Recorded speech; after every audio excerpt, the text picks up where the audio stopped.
Meanwhile, we're taking a look at how those auto tariffs could impact you.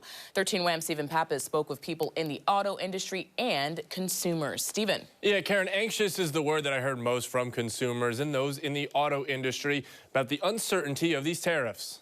Starting Wednesday, cars, light trucks, and some auto parts imported into the United States will be hit with a 25% tariff. There isn't a manufacturer out there that doesn't build and assemble cars in other countries. Brad McAreavy is the president of the Rochester Automobile Association and says even American cars will be impacted. General Motors, Ford, Chrysler, Stellantis, all the manufacturers that are domestic, they make cars in Mexico, they make cars in Canada, they buy parts from all kinds of foreign sources. So all of those are subject to the tariff.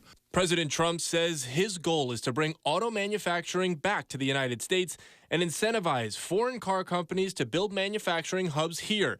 It's a process McAreavy says would take time. If you were to start today and buy a large enough facility, a large enough piece of property to build a facility, you're talking probably anywhere between 3 and 5 years before that facility would even be capable of producing vehicles. The tariffs also apply to car parts that come into the country, which may make your next trip to the mechanic more expensive. Well, I actually was talking to my supplier, my main supplier, about it just this morning, and they're certainly expecting to see increases of costs.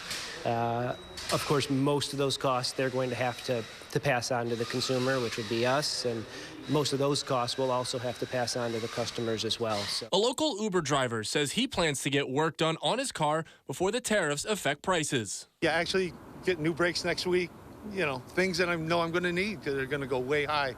So it might even buy extra rotors and pads and calipers ahead of time. For Dan Schrader, the general manager of Schrader's Garage, he understands the burden his customers may be feeling. No one ever woke up in the morning and said, gee, today feels like a great day to spend a lot of money on your car. So we're sensitive to that, and we just ask, please be patient for the things that are outside of our control. And Karen McAreavy tells me that if you're in the market for a new car to buy now, he says to expect car prices to rise as dealers restock their supply. Back to you.